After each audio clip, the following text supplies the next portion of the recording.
agak susah dijawab, Ci, karena buyer beli aset tanah untuk dibangun rumah, berarti kan sebetulnya dia investor, ya kan, investor atau dia developer kecil atau apa.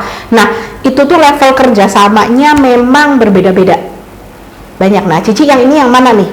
Owner pun juga sama. Owner kan namanya kerjasama terjadi ketika owner dan si developer ini itu deal kan. Dealnya cara pembayaran, selain cara pembayaran seperti sebetulnya juga legalitas. Apakah langsung dibalik nama, kalau 2 tahun gimana gitu kan, pengurusan IMB-nya gimana, ini banyak banget Mas Yanci itunya kan. Termin oke lah, anggap kasar X, ini kan 24 bulan kan, 2 tahun kan, dia pembayarannya bagaimana, itu satu sebetulnya. Tapi sebetulnya yang harus dijawab oleh buyer adalah selama dia tanah belum lunas, dia mau apain tanahnya, ini motif dia, Ci. Bukan masalahnya bukan di pembayaran, masalahnya selama dia ketika dia ngangsur tanahnya diapain. Dia pasti mau bangun kan. Nah, legalitasnya gimana, orang tanah belum lunas dia udah mau bangun. Nah, inilah motif yang harus Cici cari, lu mau apa sama tanahnya. Kalau nih ya, kalau 2 tahun, oh saya cicil 2 tahun tapi tanah nggak saya apa-apain, ya soknya mangga, itu tinggal PPJB aja ya kan, toh tanahnya nggak diapa-apain. Balik namanya kapan? 2 tahun kemudian kalau udah lunas, betul kan?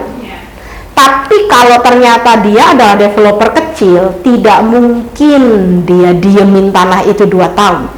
Pasti motif dia adalah selalu dia bayar sedikit tapi dia bisa jual tanah itu dulu, diolah dulu. Nah, itu yang nggak fair. Bukan nggak fair lah, harus diobrolin lebih dalam, bukan masalah notaris. Kebayang ya, Ci ya? Pembayaran pertama, dia bangun, nanti diajuin ke bank.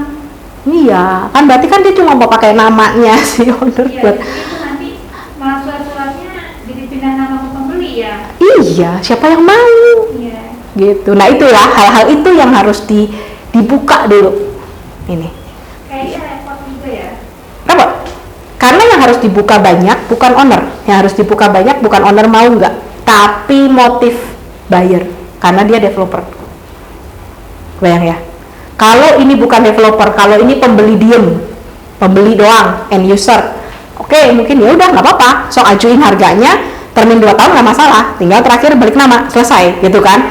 Masalahnya adalah kita berhadapan sama developer, dia punya motif. Nah, motif apa nih harus jelas, Cici harus tahu dulu sebelum ngomong ke owner.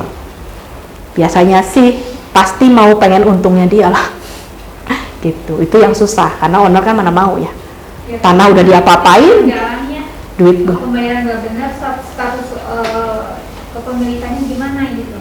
Betul. Karena nggak akan bisa jual ke orang lain. Karena nggak sesimpel itu, Ci. Tanah-tanah gede itu kalau dia mau jual dia pasti split, ya kan? Split sertifikat, IMB, izin lain-lain, utilitas dan lain-lain itu gimana semuanya, ya nggak? Yang cilaka adalah dia bayar 100 juta misalkan ya, let's say dia bayar 100 juta ke owner, terus ditermin kan, misalkan berapa lama, ternyata dia udah jual tanah itu misalkan dengan harga 600 juta misalkan, terus dia udah ngumpulin tuh DP udah jadi 1M, terus ditinggalin sama dia, terus si pembelinya ngejar ke siapa? Ke owner Cici yang sekarang. Owner Cici yang sekarang mau tahu nggak ceritanya? Hah?